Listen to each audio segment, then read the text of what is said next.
amigos, meus irmãos, sejam todos bem-vindos ao nosso encontro semanal, o encontro da família com Jesus. Esse momento tão importante em nossas vidas, porque o Evangelho no Lar nos traz luz ao ambiente familiar, a cada um de nós, ajudando-nos, nos fortalecendo em nossa caminhada terrena, com os conflitos, com as dificuldades, com a dor, com o sofrimento, mas nos fortalece, porque nos faz compreender e entender a mensagem de Jesus, nosso Mestre e Senhor. E a gente sempre pede para que vocês se inscrevam no nosso canal, para que participe, comente, compartilhe, ajudando exatamente a semear a paz e a fraternidade no seio da família e fazendo com que os nossos laços com o alto, com o Altíssimo, sejam fortalecidos. Não esqueçamos nosso recipiente com água a ser fluidificada pelos guias espirituais durante a nossa reunião de estudo. Então, inicialmente, vamos fazer a leitura preparatória do livro Pão Nosso, ditado pelo Espírito Emmanuel a Chico Xavier. Hoje a mensagem é 169. Olhos. Eles têm os olhos cheios de adultério. É a segunda carta ou epístola de Pedro. Está no Evangelho, no capítulo 2, versículo 14. Olhos cheios de adultério constitui rebelde enfermidade em nossas lutas evolutivas. Raros homens se utilizam dos olhos por lâmpadas abençoadas, e pouco os empregam como instrumentos vivos de trabalho santificante na vigília necessária. A maioria das criaturas trata de aproveitá-los à frente de quaisquer paisagens na identificação do que possuem de pior. Homens comuns habitualmente pousam os olhos em determinada situação apenas para fixar os ângulos mais apreciáveis aos interesses inferiores que lhes dizem respeito. Se atravessam o campo, não lhe anotam a função benemérita nos quadros da vida coletiva, e sim a possibilidade de lucros pessoais e imediatos que eles possam oferecer. Se enxergam a irmã afetuosa na jornada humana, que segue não longe deles, premeditam quase sempre a organização de laços menos dignos. Se encontram companheiros nos lugares em que atendem a objetivos inferiores, não os reconhecem como possíveis portadores de ideias elevadas, porém como concorrentes aos seus propósitos menos felizes. Ouçamos o brado de alarme de Simão Pedro, esquecendo o hábito de analisar com o mal. Olhos otimistas saberão extrair motivos sublimes de ensinamento nas mais diversas situações do caminho em que prossegue. Ninguém invoca a necessidade de vigilância para justificar as manifestações de malícia. O homem cristianizado e prudente,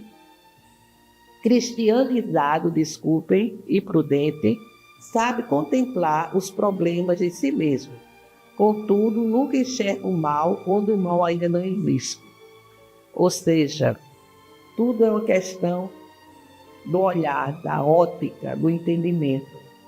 Ver além das aparências para conseguirmos identificar e enxergar o que existe de bom, de positivo nas pessoas e em cada situação. Então, meus amigos, vamos fazer a nossa prece, vamos elevar os nossos corações, a nossa mente ao Altíssimo, nos conectar com as esferas do bem do universo. Amado Jesus, pedimos permissão para iniciarmos o Evangelho no lar. Que todos os companheiros e participantes sejam amparados e fortalecidos em suas necessidades e envolvidos, Senhor, por vossa luz e inspirados pelo vosso amor.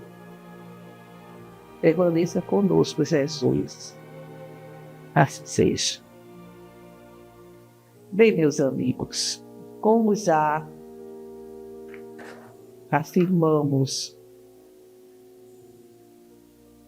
no Evangelho anterior, o nosso estudo está com base no livro da Esperança, que foi ditado pelo Espírito Emmanuel a Chico Xavier. O livro Esperança, que Emmanuel elabora cada capítulo analisando a mensagem do Cristo. E hoje nós temos aqui a seguinte passagem evangélica. Em verdade vos digo que o céu e a terra não passarão sem que tudo o que se acha na lei esteja perfeitamente cumprido, enquanto reste um único iota e um único ponto. Palavras de Jesus, registro de Mateus, no Evangelho de Mateus, capítulo 5, versículo 18. E sobre esse tema, nós encontramos no Evangelho segundo o Espiritismo uma instrução de um Espírito protetor, que nos diz: o Cristo foi iniciador da mais pura, da mais sublime moral, da moral evangélico-cristã, que há de renovar o mundo, aproximar os homens e torná-los irmãos, que há de fazer brotar de todos os corações a caridade e o amor do próximo, e estabelecer entre os humanos uma solidariedade comum, de uma perfeita moral, enfim, que há de transformar a terra, tornando-a morada de espíritos superiores ao que hoje a habita. Evangelho segundo o Espiritismo, no capítulo 1, o item é o item 9. Essas palavras são bastante conhecidas, né, de Jesus. As palavras de Jesus são bastante conhecidas por todos nós. Jesus disse que a terra e o céu não passarão enquanto a humanidade não estiver vivenciando cada ensinamento seu. E em uma outra tradução a gente encontra que o céu e a terra passarão, mas as minhas palavras jamais passarão. Já é de Mateus também um registro, no capítulo 24, versículo 35. Mas o sentido é o mesmo. Jesus quer dizer que nada irá se transformar, modificar, se a humanidade não vivenciar de uma forma autêntica os seus ensinamentos, a sua mensagem, colocando em prática as leis divinas. Então, ele diz que a terra e o céu não passarão, ou seja, não vão se transformar enquanto os seus ensinamentos, a sua mensagem não tiver sido implantado item por item. Quando ele diz que a terra passará, não é que tenha modificado. A terra e o céu passarão, mas minhas palavras não passarão. Ou seja, mesmo que haja transformação do céu e da terra, as palavras deles vão continuar, a palavra de Jesus, as palavras vão continuar como realidade, como verdade. Então, o sentido aqui é com relação a implementação das leis divinas através da orientação, através da mensagem de Jesus. Então, aqui ele quer dizer o seguinte, que suas palavras são palavras de vida eterna. São palavras que estão orientando, que estão ensinando sobre as leis divinas. E aqui nós destacamos a perenidade dos ensinamentos morais de Jesus, em contraste com a impermanência das construções físicas e sociais. O Espiritismo ensina que a essência da doutrina de Jesus está baseada no amor e na evolução espiritual, enquanto as instituições humanas são passageiras, né? E aqui nós trouxemos que quando ele fala do céu e da terra, logicamente ele está se referindo ao mundo físico, às formas religiosas que são transitórias porque não estão condizentes com a lei divina e foram elaboradas pela visão distorcida e limitada da criatura humana. Então ele diz o seguinte, Emmanuel, trazendo mais uma vez essas palavras, esses ensinamentos para o nosso cotidiano, para o nosso dia a dia. Então ele diz assim, ele faz uma análise maravilhosa. A ciência dos homens vem liquidando todos os problemas alusivos ao reconforto da humanidade. Observou a escravidão do homem pelo próprio homem e dignificou o trabalho através das leis compassivas e justas. Reconheceu o martírio social da mulher que as civilizações mantinham em multimilenário regime de cativeiro e conferiu-lhe acesso às universidades e profissões. Inventariou os desastres morais do analfabetismo e criou a grande imprensa. Viu que a criatura humana tombava prematuramente na morte, esmagada em atividades excessivas pela própria sustentação e deu-lhe a força motriz. Examinou o insulamento dos cegos e administrou-lhes instrução adequada. Catalogou os delinquentes por enfermos mentais e, tanto quanto possível, transformou as prisões em penitenciárias de escola. Comoveu-se diante das moléstias contagiosas e fabricou a vacina. Emocionou-se perante os feridos e doentes desesperados e inventou a anestesia. Anotou os prejuízos da solidão e construiu máquinas poderosas que interligassem os continentes. Analisou desentendimentos sistemáticos que oprimia as nações e ofereceu-lhes o livro e o telégrafo, o rádio e a televisão, que as aproxima na direção de um mundo só. Entretanto, os vencidos da angústia aglomeram-se na terra de hoje, como enxameavam na terra de ontem.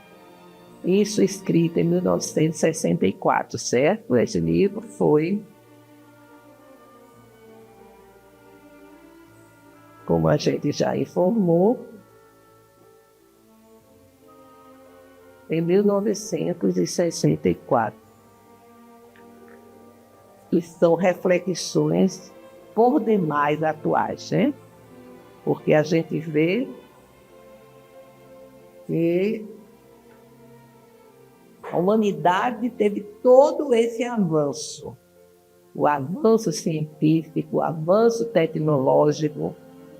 Hoje, aqui quando ele fala da televisão, quando ele fala do telégrafo, do raio, né? Hoje ele iria falar da internet, né?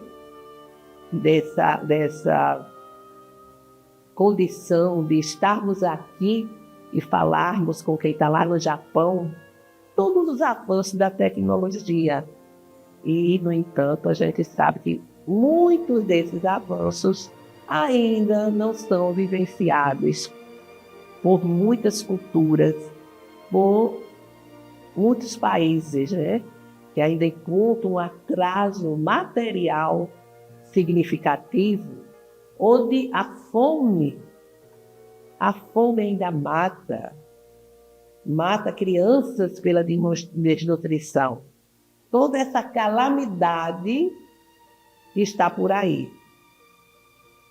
Não basta, a gente sempre fala na África, né? O sofrimento daquele povo. E, no entanto, em nosso país, nós temos ainda muita necessidade material para ser vencida, né? Muito já se avançou.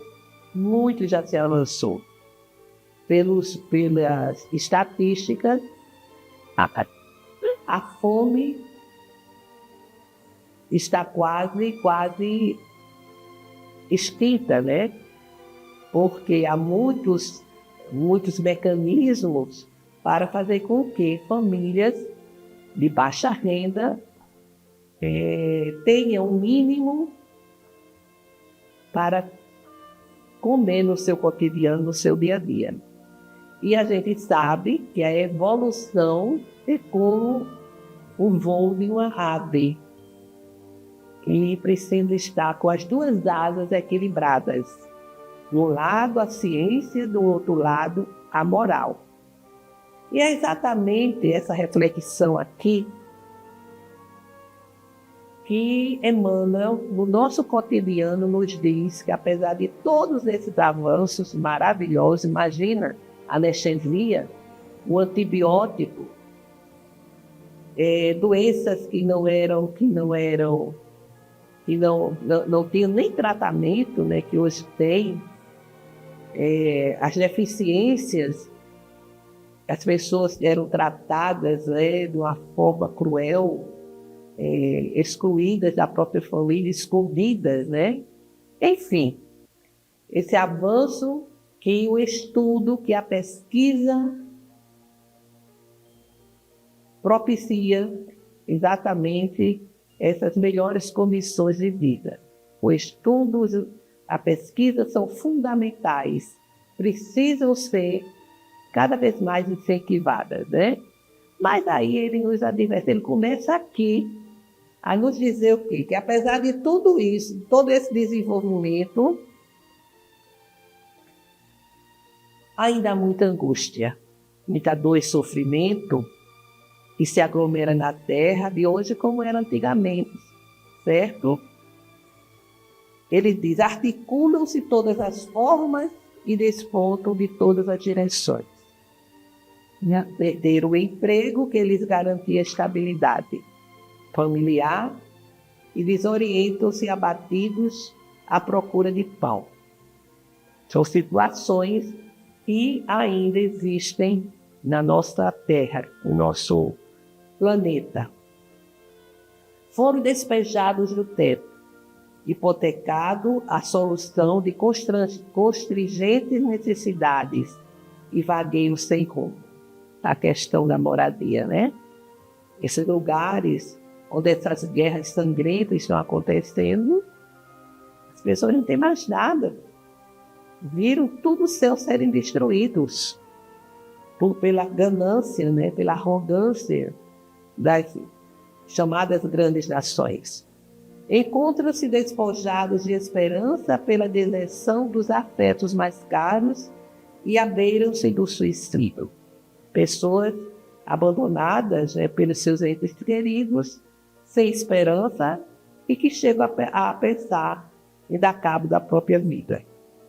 Caíram em perigosos conflitos da consciência e aguardam um leve sorriso que os reconforta.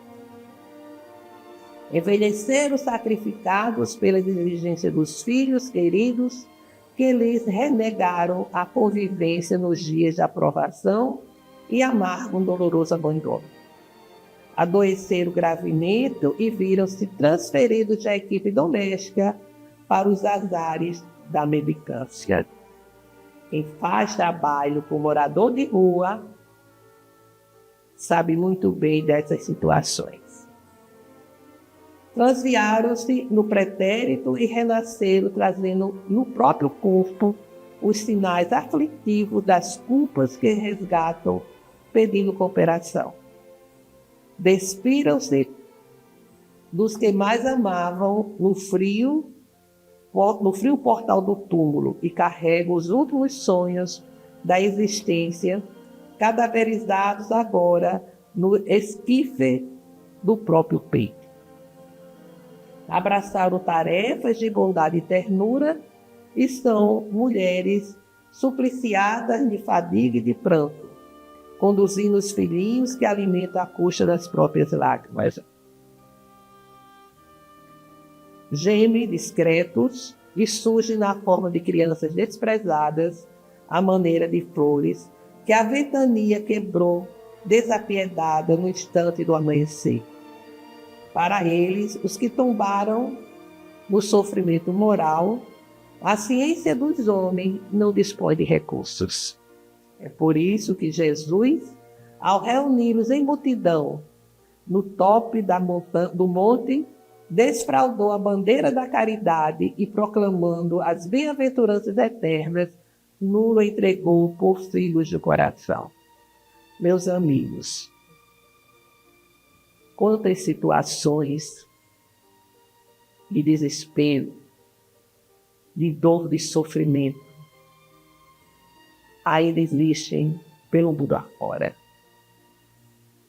É inadmissível um país como o Brasil, que é campeão em produção agrícola, nesse país ainda haja escassez de alimentos para muitos.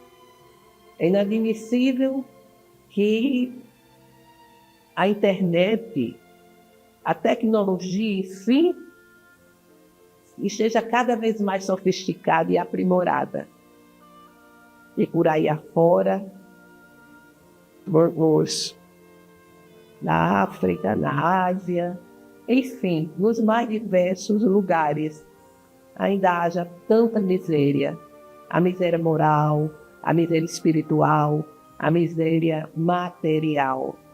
Isso tudo porque a humanidade não conseguiu ainda estabelecer os ensinamentos de Jesus, como ele diz aqui: nada passará enquanto a minha palavra, os meus ensinamentos não forem estabelecidos para serem vivenciados, transformando a situação de penúria, a situação de dor e sofrimento em oportunidade de caridade.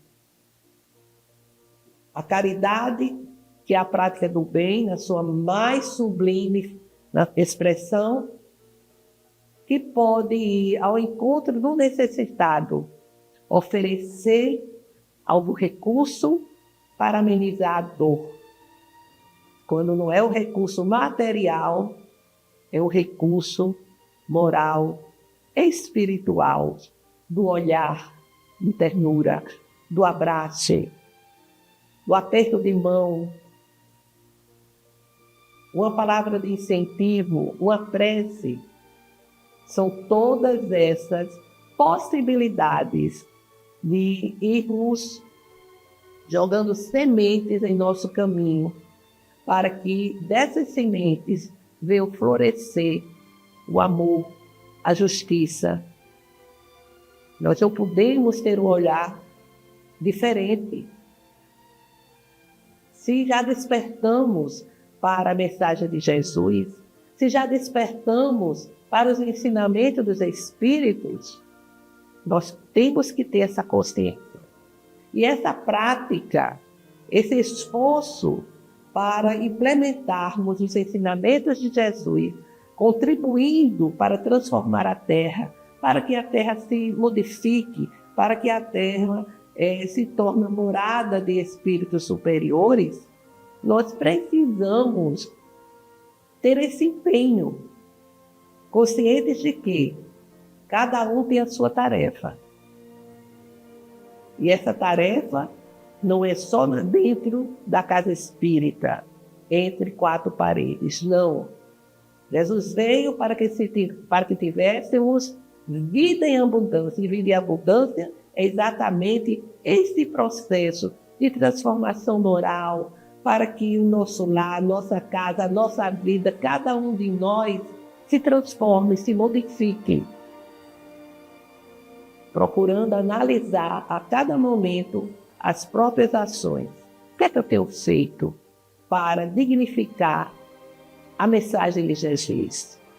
Isso é uma reflexão que deve persistir, permanecer em nossa vida, em nosso cotidiano.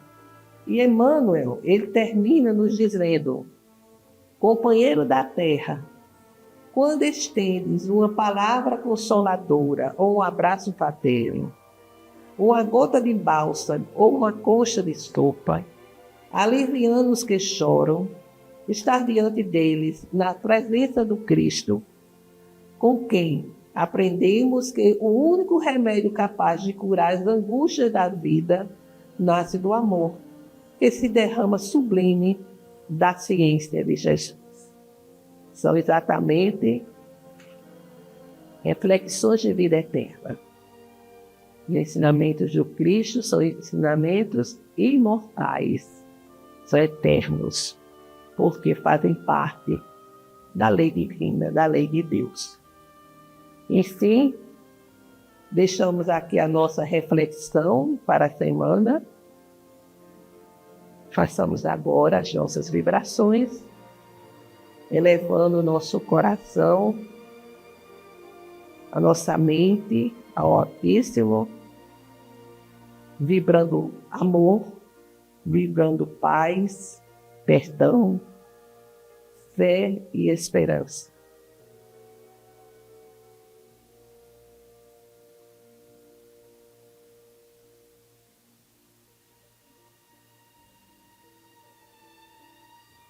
Jesus, os nossos sentimentos de amor sejam direcionados a todos os nossos irmãos que sofrem, encarnados e desencarnados, seja por dificuldades materiais ou espirituais, para que sejam envolvidos, esclarecidos, amparados em suas dores, recebendo de vossas mãos o remédio salutar.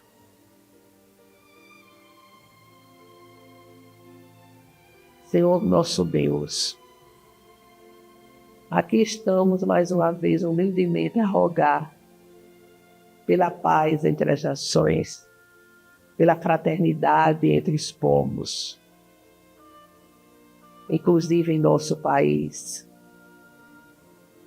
onde os interesses de grupos deixam de lado os interesses da comunidade.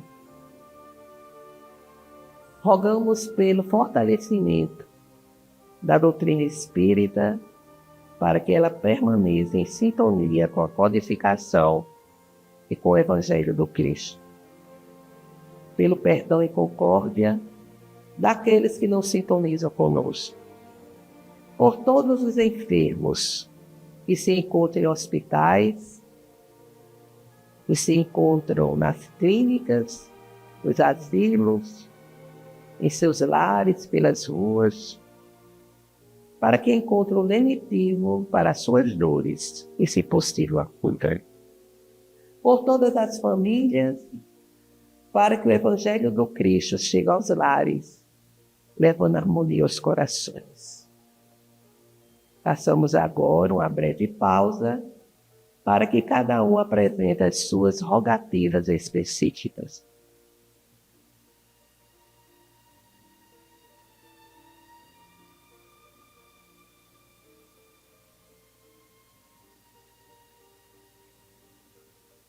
Acolhei, Jesus, as nossas rogativas e intercedei junto a Deus Pai por todos nós.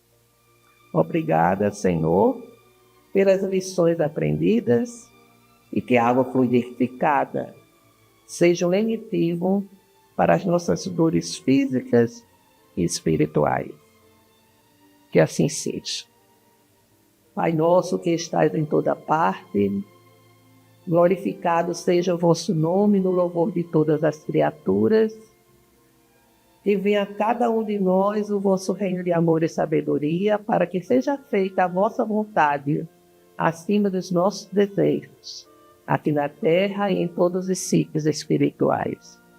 O pão do corpo, o pão do espírito, dai-nos hoje.